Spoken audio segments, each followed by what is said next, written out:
of a boat involved in the riverfront brawl over a dockside been filed against summary charges have been filed against the co-captain of a boat involved in the riverfront brawl over a dockside parking spot back in July.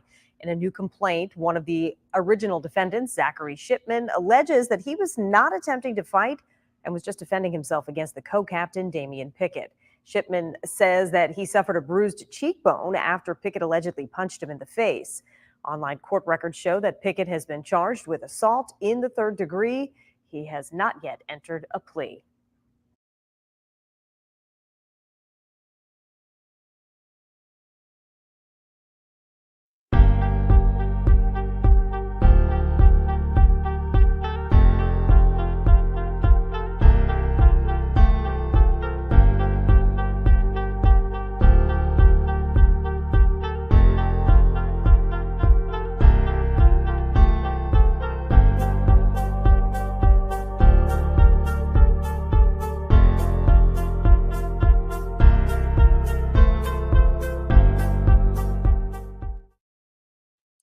Whoever you are, wherever you are, hope you are blessed and doing safe. Ladies and gentlemen, greetings, family. Of course, I'm tuning in. You see me without the glasses off today. But if you're looking for some opportunities, particular advertisement opportunities, then look no further at the link at the bottom to my email address. You can hit me up for advertisement opportunities. We are supporting and promoting your businesses here on this channel. You can also, if you would like to donate and subscribe to our Patreon, a link is at the bottom as well. So you have multiple ways in which you can advertise with the platform by emailing me when we go on through our live stream. You also have access to premium content, those that want to see premium content that you will not find here on YouTube or Facebook or Twitter, as I am suspended probably by now.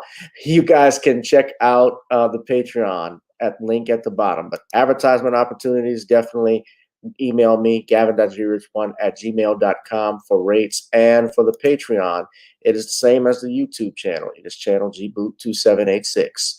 All right, I'll holla. Peace. Hamilton County courtroom, prosecutors are arguing that rap lyrics should be allowed to be used as evidence in the YSL RICO trial. So the defense for Young Thug, whose real name is Jeffrey Williams, and 5 other defendants charged with racketeering want to keep those lyrics out. 11 Alive's Bobeth Yates is live outside the courthouse and is going to join us with the latest arguments. Bobeth? Well, Ron and Jennifer, that's exactly right. The state wants rapper Young Thug's own words to be part of the YSL case against him and the remaining 5 other defendants. Now, during today's hearing, the district attorney argued lyrics from the remaining defendants are not protected under the Constitution and should be admissible in court. The defendants, who are part of Young's Slime Life, also known as YSL, maintain they are a rap label and their lyrics are an expression of art. But during the court hearing, the state said several songs and music video appearances by the defendants detail criminal acts that are not art at all, but proof of crimes. And as we speak, attorneys for the defense are refuting the claims. Take a listen. So what does Bodies on Bodies have to do with the murder of Donovan Thomas? Nothing. Nothing. Why is it here? It's here because it's prejudicial. The state knows this. That's why it's here. That's why rap music is introduced. That's why no other genre is introduced, because rap music is inherently prejudicial.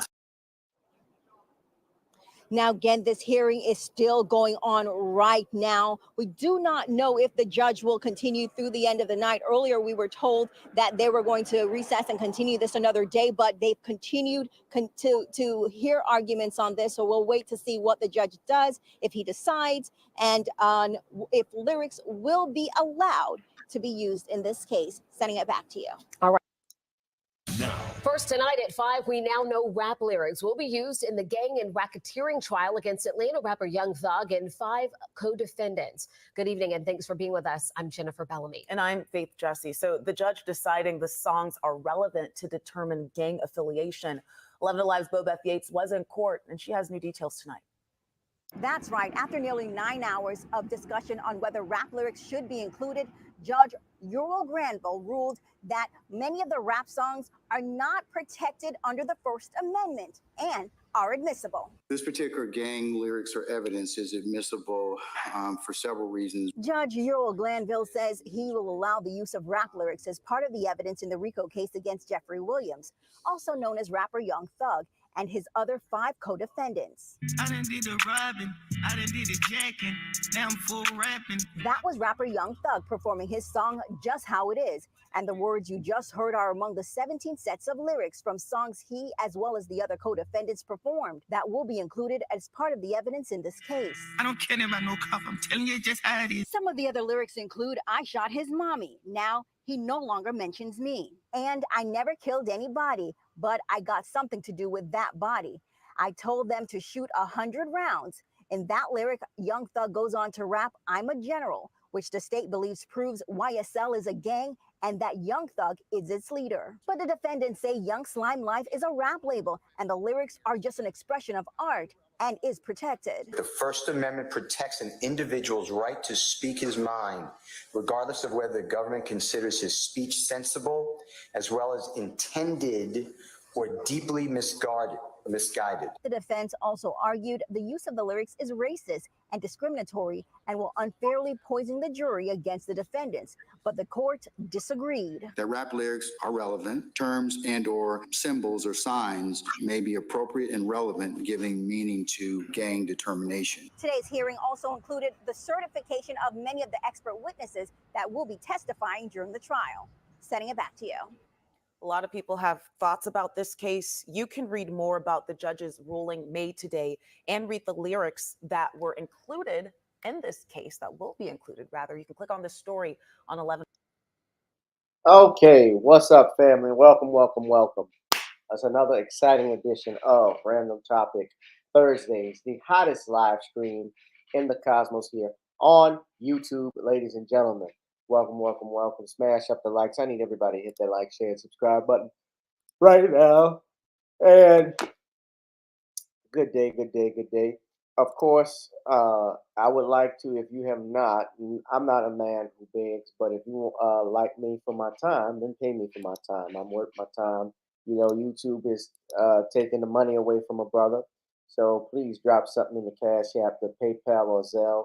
Special shout out to Darius from Atlanta. I haven't seen you in a while, man. I hope you've been doing good. And looks like you changed your avatar so nobody can.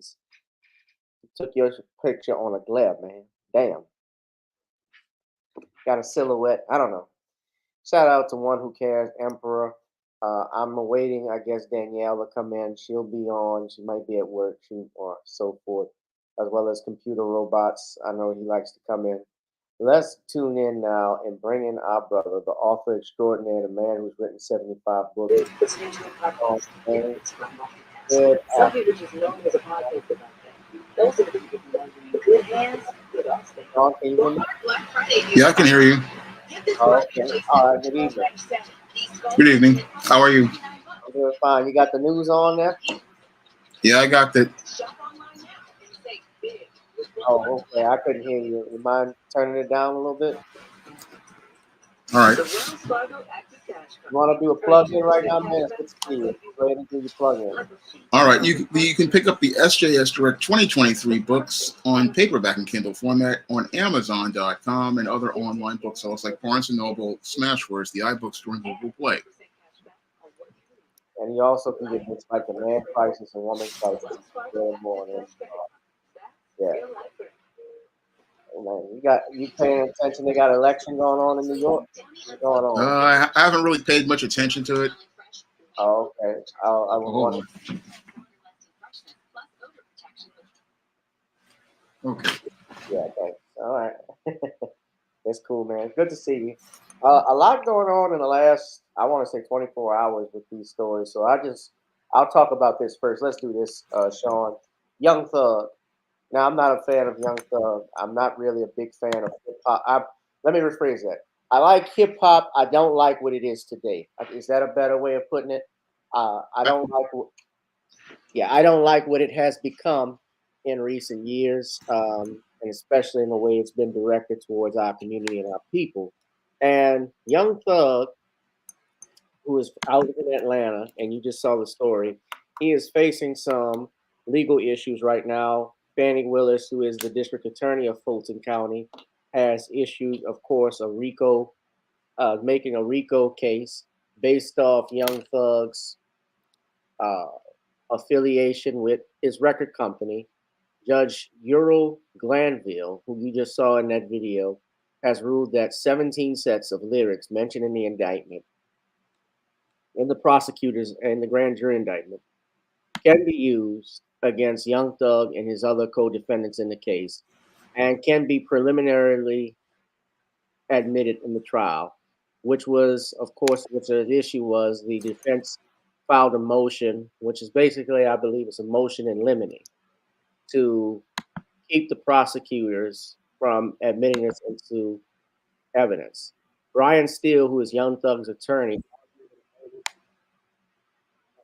by ABC News, they actually had this, that the prosecution's use of the hip hop star's lyrics in this case is racist and discriminatory because it could prejudice a jury against his client and prevent him from having a fair trial, a right that is protected by the Sixth Amendment in the Constitution, the United States Constitution. He also said it violates his constitutional rights to free speech and due process and cannot be used as evidence of a crime if they are simply connected to music, freedom of expression, freedom of speech, and poetry. And we all know that Young Thug has been charged basically with a racketeering influence and with the Racketeer Influence and Corrupt Organizations Act for the state of Georgia, which he has pled not guilty to. Now,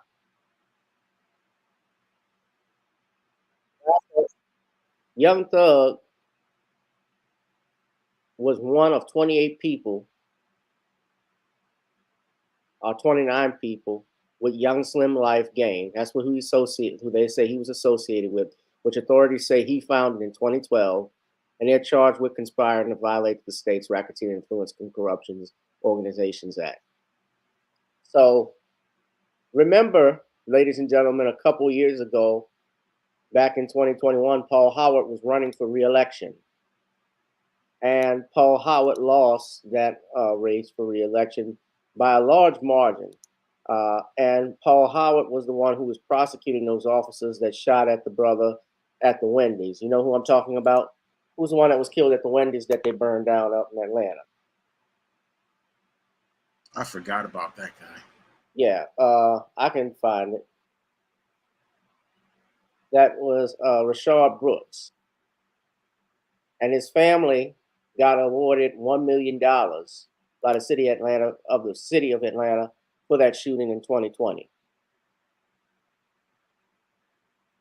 That's what that was. And remember, the attorneys in that case, I believe one of them represented those officers, and they weren't prosecuted, by the way. I believe that lawyer gave some money to Fannie Willis's campaign, donations. So that tells you, Shawn, elections do have consequences. Voting has consequences. And so you should vote, especially out in Atlanta. And a lot of people think when we say no tangibles, no vote, which I agree with, but there's an asterisk to that, which is when it comes to your local elections, those do matter and affect you and have even a bigger impact than your federal elections. And when there is someone, especially in office, who's going to do something for you, if they are doing it, and it looked like Paul Howard was doing it, I would have gone around, I would have voted for him.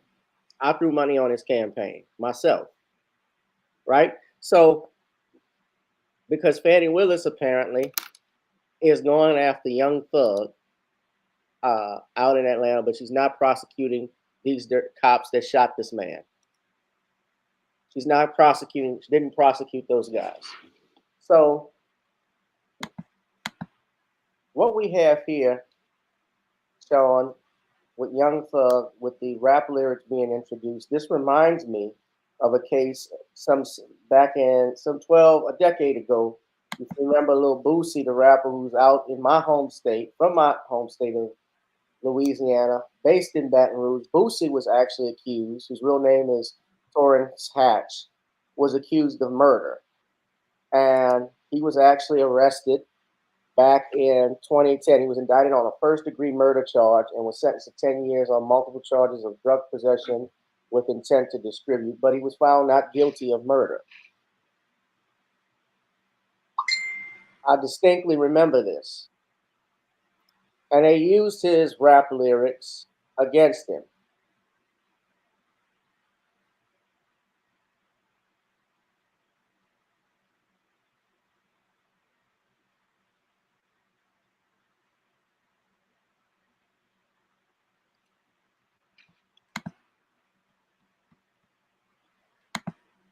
Remember, I don't know if you've heard this, but they used it because they were trying to say that he had ordered the hit out of an individual by the name of Terry Boyd. And had he been convicted, he would have likely been eligible for the death penalty. They also accused him of being involved with several other murders. And I remember they tried to use his rap lyrics in the case against him, which I think they did bring in. But nevertheless, he was acquitted, right? So what we have here, Shawn, with Young Thug and what's going on with him and his charges, he looks like he's fighting an uphill battle. And I'll let you have the floor. Shawn. Yeah, I hear you. Yeah, I'll let you have the floor. Well, the whole thing with Young Thug is that he made a deal with the devil, which is white supremacy. Now, Young Thug, like many rappers, thought that he was going to elevate his social status by talking about all the crimes he committed, but he didn't understand in the system of white supremacy, anything that you say can and will be used against you. And while he was out here rapping about all the crimes that he said he committed in all of those rap songs, what he was doing was creating a written and oral record of his alleged crimes that was going to be turned around and used against him by the system of white supremacy when they never had a use for him or when they finished having their use for him. And that's what's happening right now, is that the white supremacists, they no longer need a Young Thug anymore. So what they're doing is taking the Young Thug and getting ready to set him up for doing life in prison with Bubba, Tiny, Roscoe, Big Dave, Melvin, and Mr. Sprinkles, and they're using his own words against him. That's what's happening here to the Young Thug, and it's something I said would have happened to one of these gangster rappers eventually, because when you go out here and you're making these songs, you're thinking you're entertaining people, but what white supremacy is doing is creating a record of your actions. And eventually they can go out here and take all of the words you present in the lyrics of that song and have a prosecutor use them against you. And this is why a person who understands the entertainment business understands the game is chess, not checkers or Candyland like this guy, Young Thug, was playing. Young Thug was trying to be the Young Thug that was entertaining to the white masses, not understanding that when it comes to white supremacy, they always, when they have a toy, they find a way to break it. And now they're breaking the Young Thug toy by using the RICO laws against him and looking to use the RICO laws against the Young Thug to turn him into an old inmate who will be turned out by Bubba, Tiny, Roscoe, Big Dave, and Melvin, and Mr. Sprinkles if he is convicted. And what's really sad is he didn't really understand in this game of chess in the entertainment industry, you don't go out here making confessions to crimes, because if you're out here making confessions to crimes in your records, chances are the system of white supremacy will take those confessions to crimes that you made in a song and turn them into evidence in a district attorney's case or a U.S. attorney's case to be used against you. And that's why you have to be careful about what you're saying in the media, because everything that you say in this media can and will be used against you. You cannot go out here and just be saying all sorts of stuff, because people will look for a way to use it in a lawsuit. So Young Thug, when he was young, wasn't thinking about what was coming to happen to him when he got older. And now he's dealing with what happens to the Young Thug in the system of white supremacy. The Young Thug, when he becomes an old man, becomes broken by the system of white supremacy, when they're finished playing with a tool, they always break the tool. And when you make a deal with the devil known as white supremacy, like Eddie Griffin said, you're never coming out clean. And this is their way of dirtying up Young Thug before they send him to the penitentiary. No black man leaves the entertainment business clean. But I want to say this: what do you think of DA Fannie Willis out there in Atlanta? Well, that's what DAs do. DAs are opportunists, and they look for people. They look for. Well, let me just say specifically, like she is an opportunist, but when they replaced her with Paul Howard, replaced Paul Howard for her, and he was going after those cops, and you see the result now. She's going after the rappers in Atlanta. Yeah, she's a bootlick, and that's what bootlicks do, and that's why you have to pick your own candidates and vote for your own candidates. And that's the problem here. A lot of black folks don't understand that with the local races, that's what you need to vote for. I mean, you got to pick the candidates. Again, this is about not just about part of getting the tangibles is picking your candidates and not taking these hand-picked shills, because the hand-picked shills, what they're going to do is what this woman is doing, going after rappers instead of going after the Pookies and Ray Rays that terrorize the neighborhood. So we need to be the ones taking in charge of who we pick. And that was the sad part about the Paul Howard situation. He was trying to help black people, but black people got to go out here and start looking to help themselves. Yeah. Speaking of which, y'all, this is everybody wants to know why I say that about hip hop, why I'm like this. This is proof right here.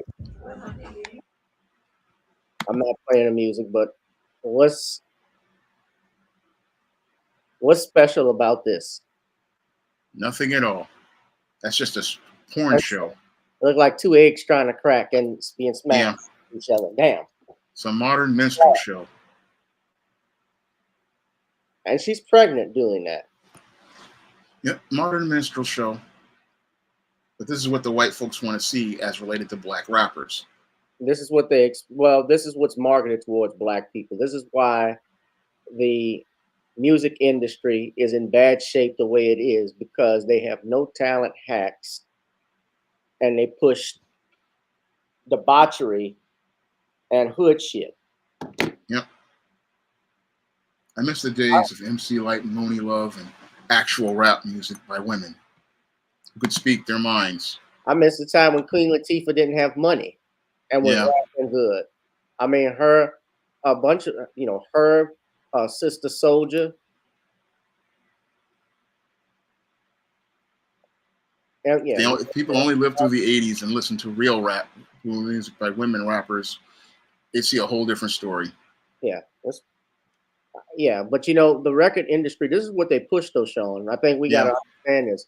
Black people, like for the first time in 2013, it's my understanding that did you know that in 2013, a black person was not even #1 on the Billboard charts?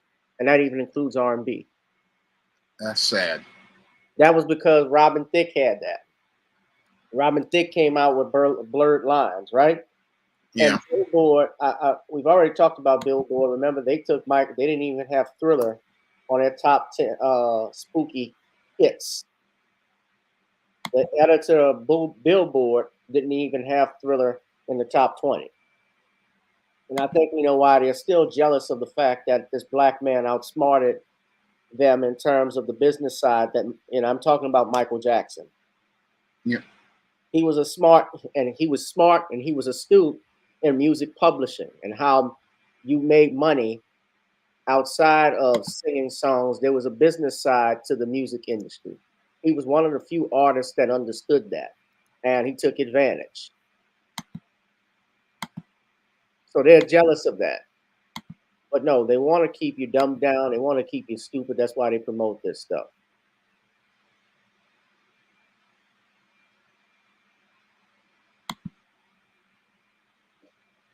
But yeah. Anyway, that's that with Young Thug. I don't know his attorneys and so forth, but I'm sure they have an uphill battle, and looks like they're fighting. But yeah, Young Thug needs to. I don't know too much about the case and how strong it is, but I don't think that. I'll just say this: I don't believe that judge is in their favor if he's allowing that. Yeah, it's rigged for him to be going to prison for some time. You never know. He may luck up.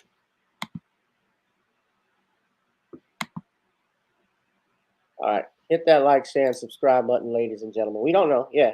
So I wanted to talk about that. And then this other thing came on now. Of course, the video, I'm going to get to this video of, we're going to get to our main topic about Dameion Pickett. But I do want to bring this to your attention, guys. How many of you remember this woman right here? Marilyn Mosby. Who remembers her?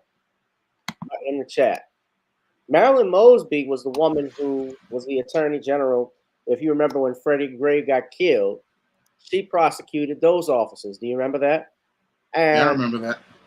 Well, Marilyn Mosby has just been indicted. Was indicted by a federal grand jury on 4 counts of perjury for making false statements on loan applications. Do you know that today, ladies and gentlemen, she was convicted on 2 counts of perjury and remains charged with 2 counts of making a false statement on a loan application. This is coming out of Fox 45 Baltimore. Just saw this on my alert today. I wanted to share it with y'all. I actually just saw this. So y'all, let's listen. Recapping, there is a verdict in the Marilyn Mosby trial. That's right. She has been found guilty of 2 counts of perjury. We are waiting for her and her legal team to emerge from the Greenbelt courtroom, the federal courthouse there in Greenbelt, I should say. Also, we will hope to hear from prosecutors in this case as well, in terms of what they presented to the jury and why the jury did indeed believe the evidence against Marilyn Mosby. Here they come. Here they come. We'll take a break and we'll be right back. Here they come. Here they come. We actually are going to stay here for a moment. We are told that Marilyn Mosby and her team are going to be walking out the courthouse in just a moment. And we don't know if she's going to speak or not. So we will just linger and see if that will happen. There she is behind attorneys and others. Mr. Water, do you have any comment?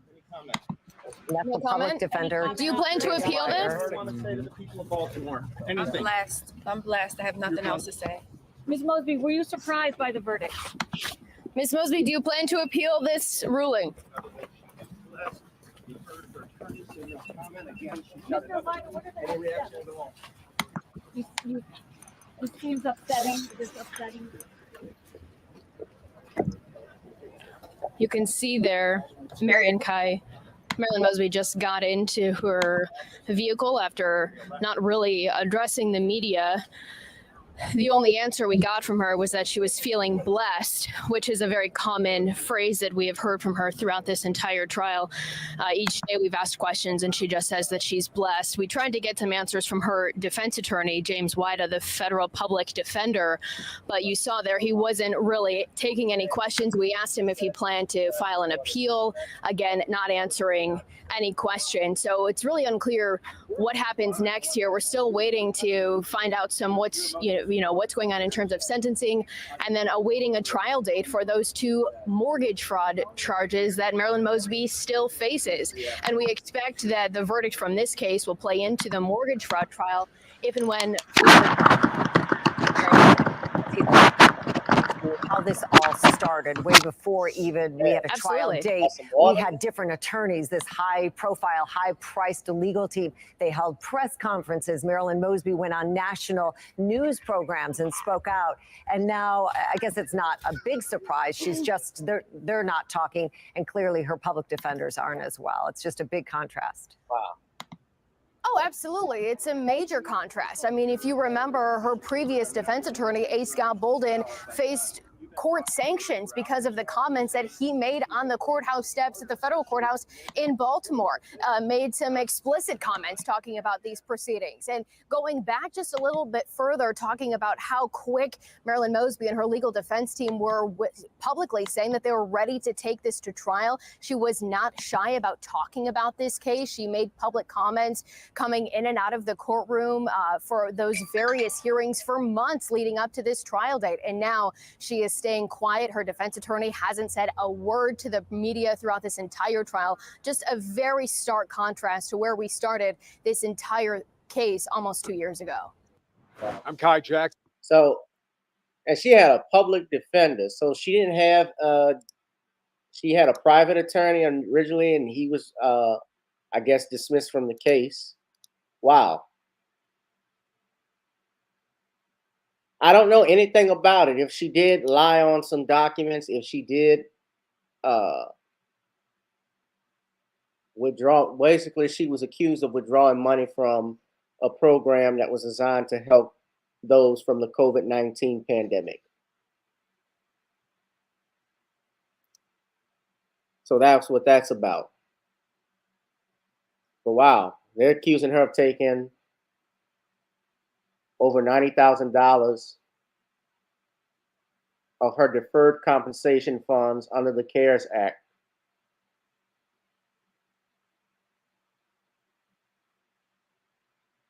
And she's claiming she falsified COVID-19 related financial hardship request. Interesting enough, the charge in the case involving alleged lying on her mortgage applications for 2 vacation homes in Florida each carry a maximum of 30 years in federal prison. So she hasn't resolved that. These were just the perjury charges. Wow. I didn't even know this was going on.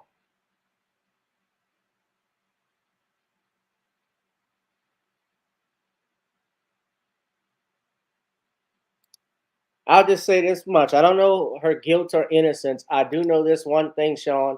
The white supremacists never like to take L's. No. Or even if they take an, or even if they win, they don't like when you fight them.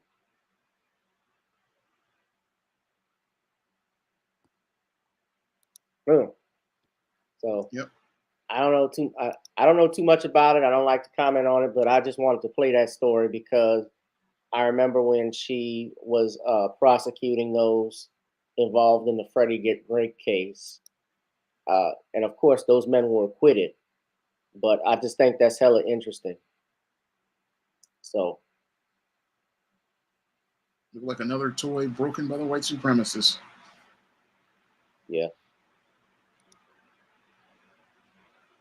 But this time she went, well, apparently she was going against the cops though in that Freddie Gray incident though, Shawn. Yeah, but she was forced to do that after the rioting. She really didn't want to do anything in the beginning. You don't think so? No. They were all hesitant to do anything. It wasn't until the riots came out that they went out here and did a little something, then got the acquittal and thought they could go back to business as usual. And then what happened is that they thought they had some sort of privilege with white supremacy, but then they just looked to break another toy. Well, I don't know about her being a broken toy, but well, she's about to get, if she's convicted on that other, on those falsifying document charges, she'll be completely broken. Yeah.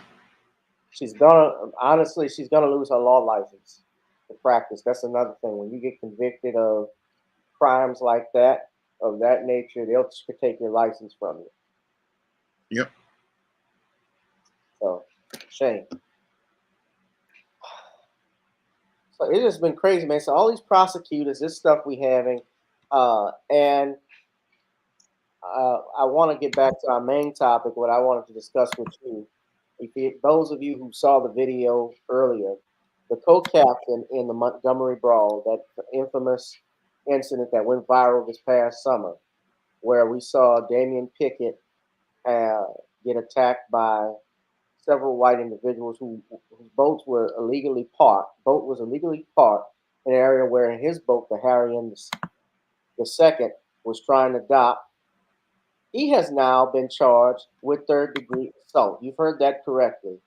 According to court documents, Zachary Shipman is alleging he was not trying to fight and was just defending himself against the co-captain, Dameion Pickett. Originally, Dameion Pickett and a 16-year-old individual, the one who we saw swimming to help his friend, Dameion, while he was being attacked, were named as victims in the original complaint. But now a new complaint has come out where Shipman, who was an original defendant, and is still facing trial, is now pressing charges against Dameion Pickett. Now, everybody has seen this video. It's gone viral. We talked about it the whole time. And now this man is facing charges basically for defending himself, in my opinion. Montgomery charges have been filed against the co-captain of a boat involved in the riverfront brawl over a dockside parking spot back in July. In a new complaint, one of the original defendants, Zachary Shipman, alleges that he was not attempting to fight and was just defending himself against the co-captain, Dameion Pickett. Shipman says that he suffered a bruised cheekbone after Pickett allegedly punched him in the face. Online court records show that Pickett has been charged with assault in the third degree. He has not yet entered a plea. Now,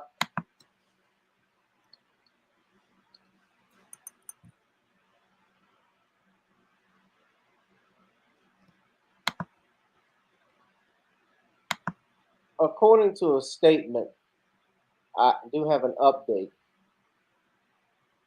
Now, Pickett was served with a summons on October 26th to appear in court on November 21st for an arraignment. Arraignment is when you plead guilty or not guilty. And according to WSFA, the city of Montgomery and the police department released a statement making it clear that they did not file charges against him. So I'm looking at this now, and what they're stating here is that the city of Montgomery and Montgomery Police Department has been made aware that one of the individuals involved in the incident at the Montgomery Riverfront Park on August 5th, 2023, has filed charges against Harriot II co-captain Dameion Pickett. Neither the city nor the Montgomery Police Department filed these charges. Montgomery's Police Department's investigation only lists Mr. Pickett as a victim. So I'm confused, though, if he were not charged by the city and the police department, then why was a summons issued for him to appear in court on November 21st for an arraignment?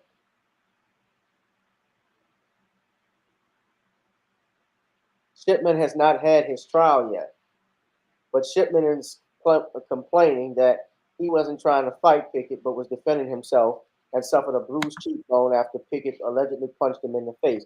Everybody, we see this video here.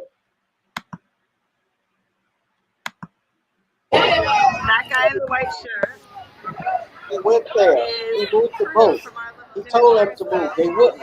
They docked there. To go over there to move that. Everybody saw this, right? So let me mute it. Everybody sees this video.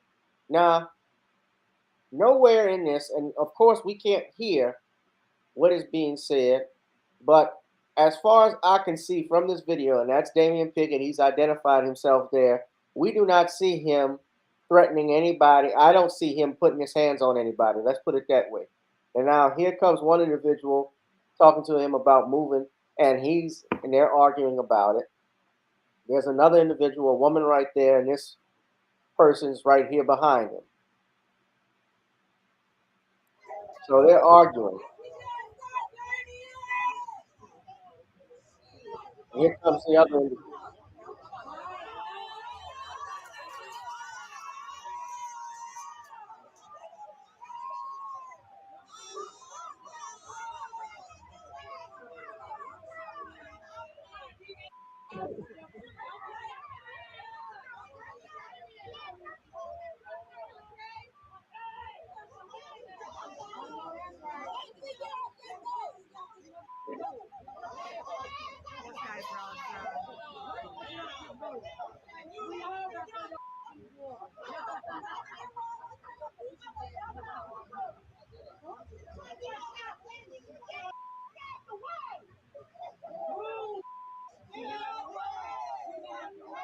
So they had an argument. It's not physical yet. Although, if anything, from looking at it, it's the white folks, the people on the pier, who basically instigate the confrontation, as far as I can see. as far as we've seen this. Now, in this part of the video, you're going to see the attack on Mr. Pickett. So he walks back. Another person still comes. They're still complaining.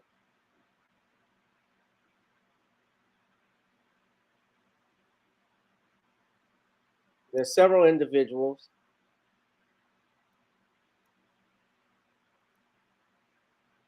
So here's where it goes south. Watch this.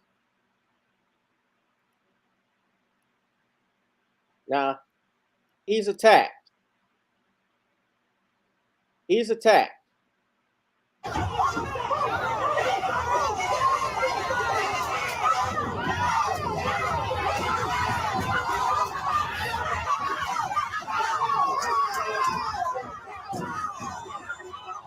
One, two, three, four. He pushes that right wall. The other guy they come and attack this person.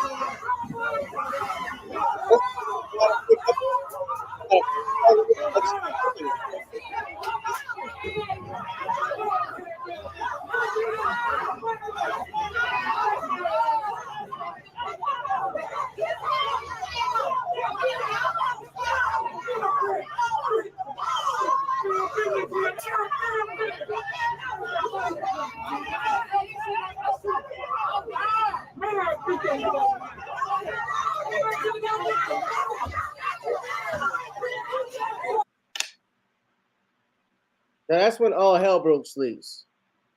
And we got Dameion Pickett being accused of a crime.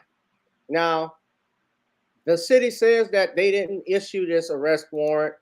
They're saying that it's the complainant who made this. They are not charging him. But again, I have to ask Mayor Stephen Reed and Chief Darrell Albert why the summons was issued. If he's claiming self-defense, and by that I mean Shipman, then he can claim that. But you all are the ones, especially as the prosecutors, that make the decision whether or not a person will be charged or not.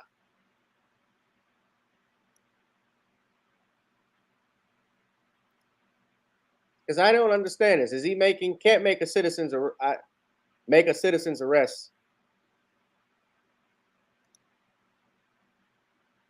It's been 3 months.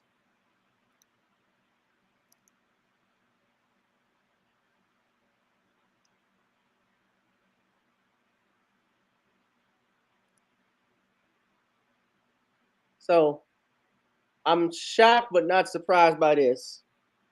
Shawn, I want your opinion and take on it, because this sounds like white supremacy at work to me again.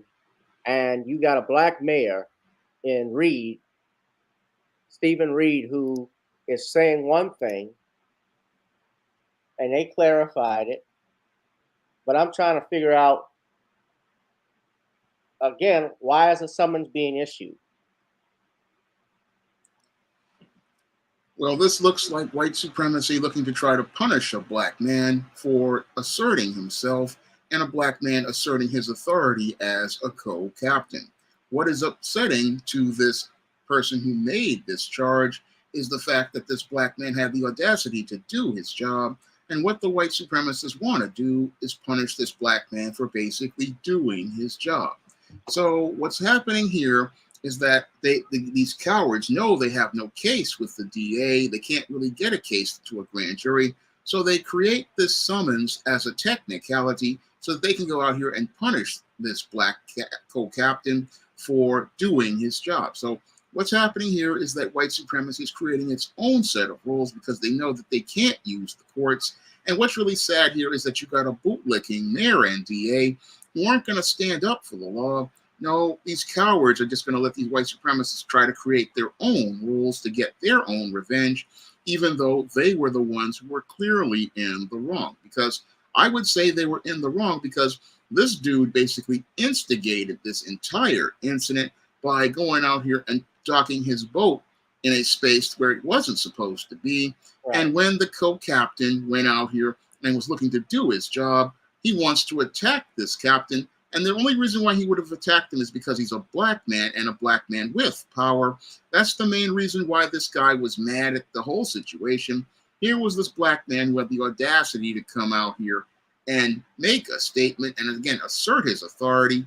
And they want to punish this black man for asserting his authority because he had the audacity to say, hey, this boat needs to be docked in a place where it needs to be. So this whole case of this so-called summons is a technicality because they know if they arrest this man, they're going to have the ancestors coming down there again.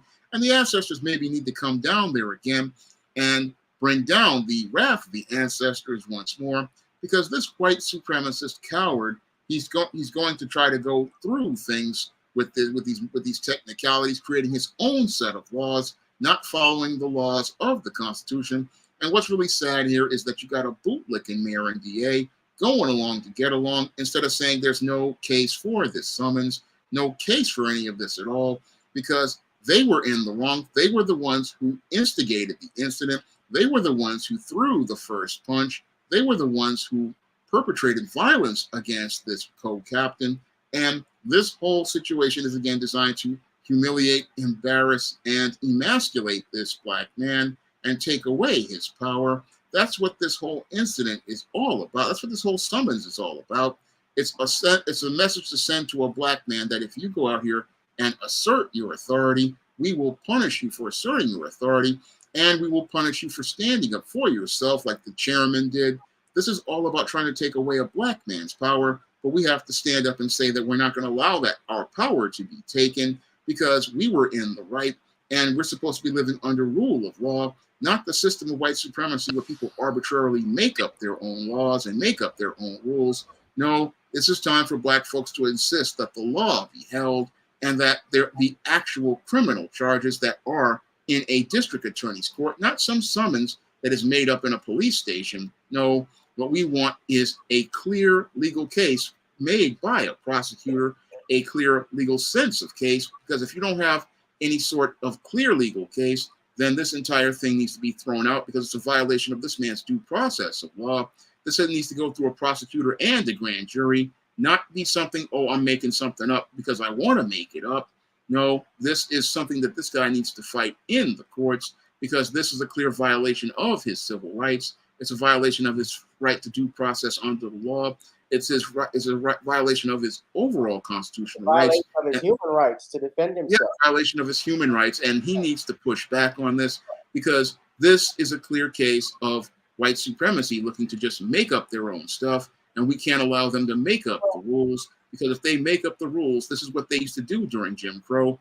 And the sad part is, if this is done while black people are in power, then we have to really look at this and say, hey, this is out of control. And this is something that black folks really need to check right now. Right. Well, you know, in Alabama, third-degree assault is basically a person who commits the crime of assault in the third degree if with the intent to cause physical injury to another person, he causes physical injury to any person, or he recklessly causes physical injury to another person. With criminal negligence, he causes physical injury to another person by means of a deadly weapon or a dangerous instrument, or with intent to prevent a peace officer from performing a lawful duty, he causes physical injury to any person. Assault in the third degree is a Class A misdemeanor. Now, that is the legal definition or the law of Alabama. Now, when we say what might have happened, and my thinking, Shawn, is if he is alleging this complaint, I don't know what the process is over there, but he must have filed some type of document, a criminal complaint alleging this. And my guess is the only thing it could be, I can think of something remotely like this, might have been some type of citizen's arrest charge, but I don't know if what Alabama's policy is on that, how that even happens. I know that particular criminal prosecutions don't happen unless a prosecutor issues it. A city could be a city prosecutor, it could be a district attorney, something like that, or an attorney general. Yeah, but when I look at the case, it's like none of that applies here. It's like all the definitions of third-degree assault, none of this applies here. It's just like a malicious thing. Right. But it's right because it would be self-defense. Obviously, you have a game. What you saw in that video, that was a game. Those were thugs. That's real thugs and hooligans. They attacked someone because they were drunk and belligerent, and he's telling them to move. And you didn't move, and you attacked him. Y'all all didn't. No one pulled him off except the black man trying to step through, and one other individual I saw. But you had about 3 or 4 people kicking him, man. And this bitch was part of it. So was this asshole. They pled guilty a few weeks ago. Remember this story. Today in the Riverfront Brawl case, 4 of the people charged appeared in court. One of the men said sorry and entered a guilty plea. Joining us right now, WFPA's 12 News anchor Rosanna Smith. And Rosanna, you were in the courtroom when Richard Roberts apologized. Tell us more. Val, he spoke directly to Dameion Pickett, the co-captain of the Harriot II, and the 16-year-old deckhand. Roberts apologized for his actions and told Pickett he believed they would be friends under different circumstances. Now, the brawl broke out after a dispute of a dockside spot for boats in August. The 16-year-old deckhand was injured in this case, along with his mother. They testified. One accusation we heard previously was that racial slurs were used before the brawl started. Now, both testified that Roberts was not the one who made the slurs. Today, Roberts pled guilty to assault. Mary Todd also entered a guilty plea for harassment. Roberts initially took his case to trial, but during a recess reached that plea deal. His attorney says they're glad this is behind them. You know, I think it's ready just to move on and get on with our lives. And I think today, you know, there's been no appeal, and he's accepted responsibility. And again, appreciate the city for the plea agreement and working it out. Roberts received a 4-month suspended sentence. He'll serve weekends only in Perry County. That starts next Saturday. Mary Todd will go through anger management. Now, all right, Rosanna, now there are 3 other people charged. Where do their cases stand right now? well, Val, Alan Todd and Zachary Shipman were in court today. Their cases were moved to next month. And the 5th suspect, Reggie Ray, is also expected in court next month. And Ray is the one seen on video allegedly hitting a woman with a folding chair. We've learned that woman is Robert's wife. Ray is only charged with disorderly conduct and not assault. Richard's attorney says Robert's wife did not press charges against Ray and does not plan to. Val? All right, Rosanna, thank you for the update. So what you had with that, basically Shipman is being, what I think it is Shipman's being charged and going to trial. He wants him to get charged too. Yeah, it's tit for tat. He wants to make him suffer because he's suffering. So they can get it dismissed. Yeah.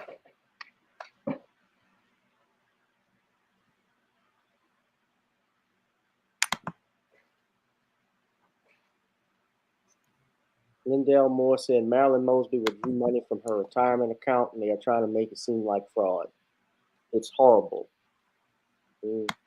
I got to look more into it, guys, before I comment, but I just saw that news. That's interesting. They're also saying she falsified documents, which would mean, as you know, that's more stiffer penalty. She's got facing those charges, which she could face 30 years from. All right. Something else I want to talk about, Shawn. They had the Republican debates last night for president. I didn't watch it. I don't know if you did, and I don't think anybody did, but Larry Elder has bowed, couldn't even make the debates. He's bowed out. He doesn't even have 1%. Couldn't even get 1% to back him up. And Vivek Ramaswamy, or Ramaswamy, whatever the hell his name is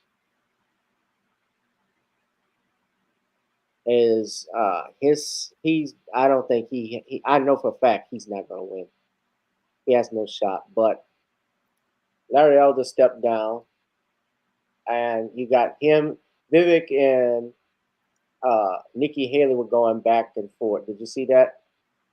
Yeah, I saw that. I'm gonna play that, but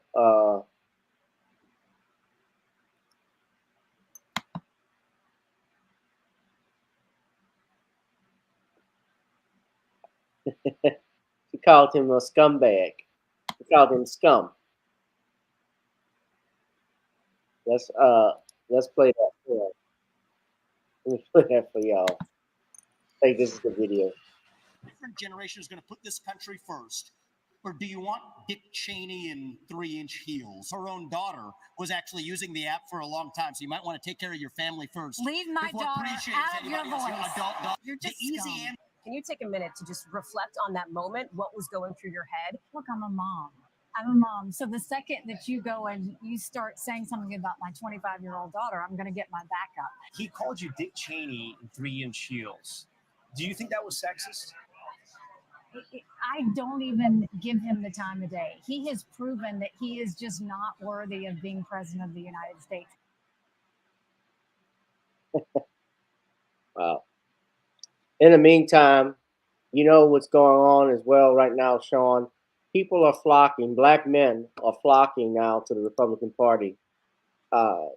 Did you know that at least 22% in polls, they say at least 22% of the black vote looks like they would vote for Donald Trump, which is shocking because to many people, especially, they know black people are always loyal to the Democrats. That's who we've always been loyal to, per se.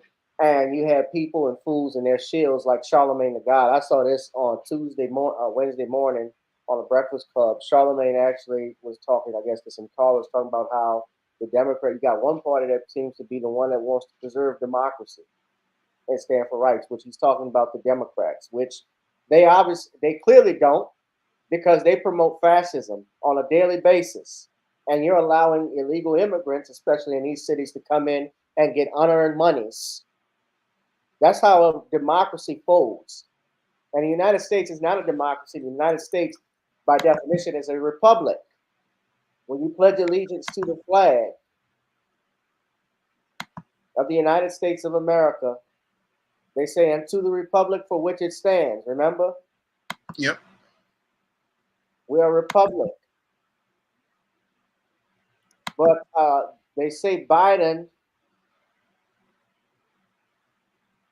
is losing support among black voters.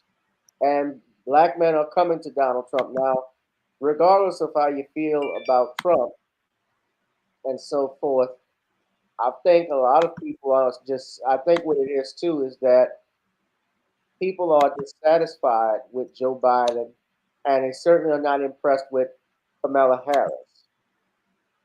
And The Hill even wrote this article 16 hours ago. They said why Biden shouldn't be taking black voter support for granted.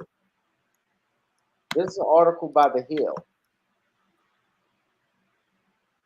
They say a new poll shows President Biden is struggling with black voters as Democratic strategists urging the campaign to increase its outreach to a crucial demographic, while black conservatives see an opportunity for the GOP to siphon support for their own candidates. 22%, ladies and gentlemen, this is according to the New York Times and Siena College, show that 22% of black voters in 6 battleground states, I talked about them last night, Georgia, Arizona, I believe they even did Wisconsin, they did Ohio, those battleground states that they all talk about each year. They found 22% of black voters in those battleground states said they would support former President Donald Trump. Trump won 8% of the black vote in 2020 and 6%. And let's be real, more black men voted for Donald Trump than I think black women. That's a fair assessment of that, right? Yeah. They say Biden's campaign recently launched radio ads across black-owned stations in battleground states, and Vice President Harris took a month-long tour of HBCUs to hear from young black voters and to emphasize whether the administration has succeeded its racial justice promises. Do you think they have succeeded their racial justice promises? They haven't done anything. They have not. And they say black men, here, look carefully, who are made up a substantial part of Trump's 2020 black voter support, are not as mobilized by these issues as other demographics in the community, Woodbury says. The other issues that we have identified according to Black PAC, they talk about racial equity and the rise of white supremacy, access to affordable education, and reproductive rights. We aren't worried about that. What does reproductive rights have to do with us as black men? Our affordable education. Whenever we talk about tangibles, when we talk about reparations, we're talking about money. You say you can't do it for us, but now you have approved monies for the Ukraine. You've approved billions of dollars to go to Israel. You've approved monies, let's not also forget, different ethnic groups. I know Native Americans have had bills enacted so that they could get money. You had the Asian hate crimes bill that was passed in 2021. So you seem to find time to pass things for non-black people, but when we ask for something, we need a study. We need this. We don't need a damn study on reparations. They've told you about it. House Bill 40 that has been sitting up there. There should be no study. We know what it is.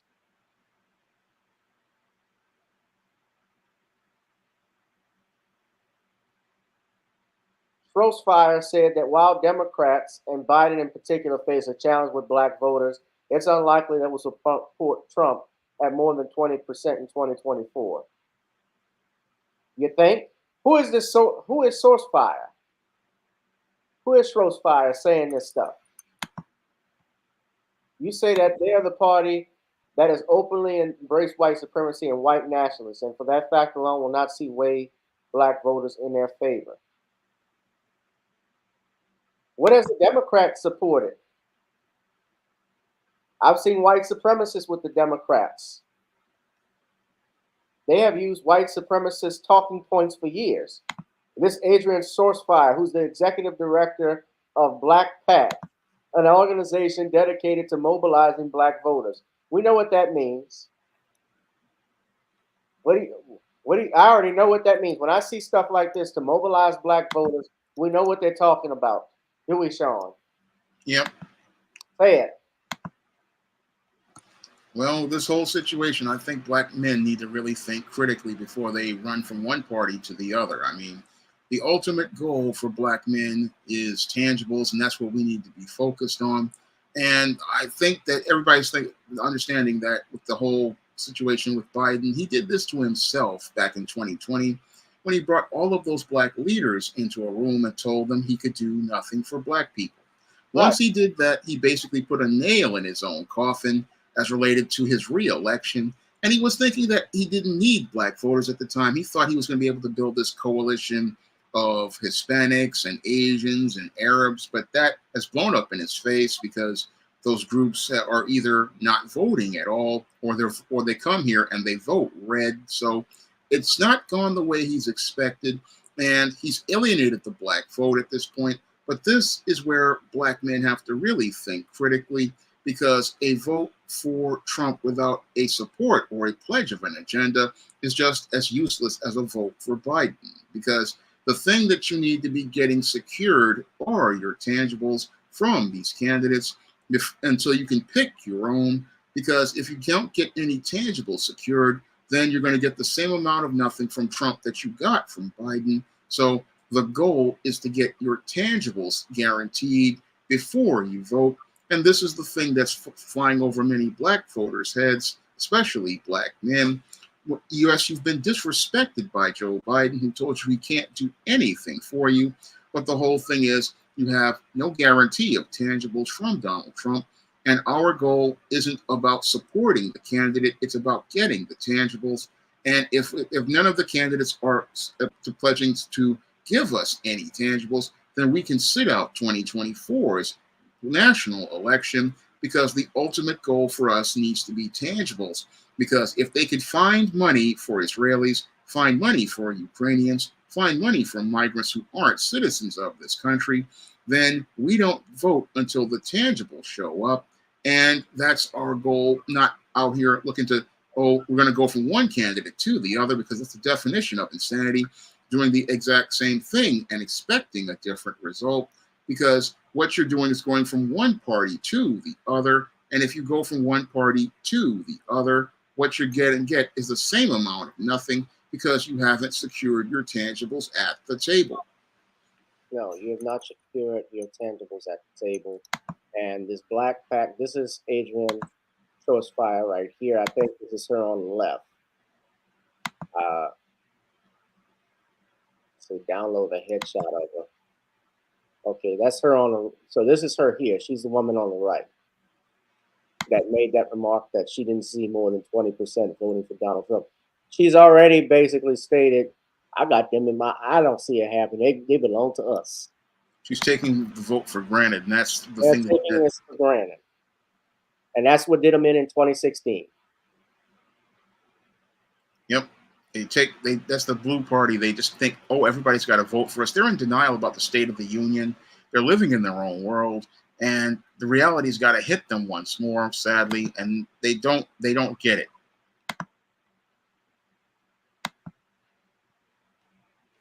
Yeah. I am certainly myself, whether I would vote for Donald Trump, I'll just put it to you like this. My vote is for sale. And if any of these people, if anybody offers some tangibles, something substantial that I could use that they're going to benefit me and my people or my family, I will give them my vote. But if not, I'm not voting for neither of them. I sure as hell, I think what you might have really, people would vote for Donald Trump and I'm tempted to do so just to spite the Democrats. How dare you think you can take advantage of me? That I'm this monolithic, that I'm part of this conglomerate where we got to think all at once saying, who the hell are you? Why are you not providing us tangibles? Why are you not giving me what we need?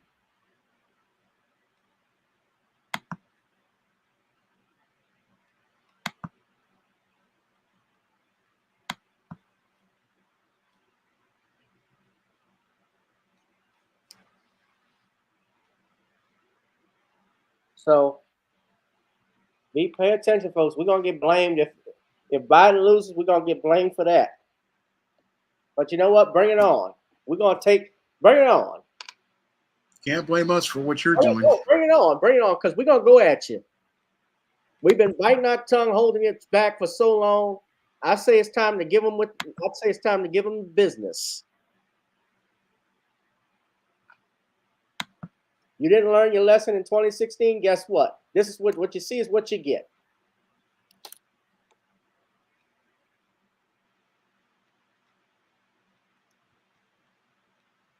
Shawn, I'll let you have the last word. Well, this whole situation with Joe Biden is his own fault. I'll say it again. I mean, he continues to follow the path of Hillary and Barack Obama, who are oblivious and continue to take black people for granted, continue to think that black people are guaranteed. But the whole thing is black folks are tired of being taken for granted. If we're not seeing any tangibles on the table for us, we've got no reason to come out. And that's why black voter turnout has dropped, because he already told you he's not going to do anything. So why should I go out here and vote for someone who's not going to do anything for me? Has put everybody else in front of us. So we're just charging them to the game. And there's no reason to go out here and vote when he just came out here and told you he's not going to do anything for you. So if he's not going to do anything for me, then I can look at Donald Trump. I can look at Robert Kennedy. I can look at other options. And I'm looking at the person who's going to offer the tangibles on the table, like reparations for all of the discrimination foundational black Americans have been denied as related to getting compensation for the job market, and the racism of Jim Crow and the racism of slavery. And I'm also looking for tangibles like an anti-black hate crime bill, because anti-black hate crimes have been going on far longer and continue to go on, but there is no anti-black hate crime law. And I'm also looking for policies that will help black people be able to build businesses and rebuild our family. So if those tangibles are not on the table as part of supporting a black agenda for a candidate or guarantees offered to black people, not some cheesy Lift Every Voice program, not some cheesy grant program. We're talking about serious earmarks of money for Black people, because if you can earmark money and give money through government program from Social Security to all of these people who aren't even citizens, then you have money for Black Americans. And if you can't treat Black people as the citizens they are and give them first-class status, then I got no reason to go out here and vote for any candidate except the one who sees a Black citizen's vote as having the first-class status a Black citizen is supposed to receive in their country that they are a citizen of. Yeah. Like I said, man, no tangible, no vote. You better offer something to him. Keaton Rourke says it's already begun. A lot of Black folks are staying home on election day. That's because many are fed up and are finally beginning to think. You know, in Louisiana here, Shawn, when we talked about this last week, when Jeff Landry won the race for governor, you know, and Roly Poly was blaming Black men for not coming to show out and vote, Black people. And it was only 18% of the population of Louisiana voting. Black people are not even the majority, so how can you blame them? Can't blame us for that. That's Shawn Wilson was not a strong candidate. He didn't even run any campaigns here in New Orleans. I say that because I never saw any TV ads. New Orleans is the biggest populace, especially a Democratic populace in the state, excuse me. And you're not running any TV ads so people know who you are. They just took Black voters for granted. Right. All right. We're going to wrap this thing up, ladies and gentlemen. Of course, if you like what you see, support me for my time, ladies and gentlemen. Donate something in the Cash App. A special shout out goes to Rivon Dennis. Thank you for your contribution. I appreciate it. Anybody else, you're free to donate to the Cash App, PayPal, or Zelle. Also purchase the book Commonwealth of Pennsylvania versus William H. Cosby Jr. Subscribe to our Facebook page. I haven't gotten any sales on those. Wow. But we keep plugging it. And hit that notification bell when we go live. Hit that like, share, and subscribe button. Shawn, Black Spider, I just did an @ symbol. So at Black Spider, that's how I did it. Like, Shawn, do you know what you're going to be talking about tomorrow on your live stream? I'm still trying to figure it out. I'm still pondering what the topics will be. I was thinking, I'm just still trying to figure it out because it's like I've got some topics on my mind. It's still up in the air. All right. And buy, ladies and gentlemen, books from Shawn James. He has over 75 books that he's written. Support him.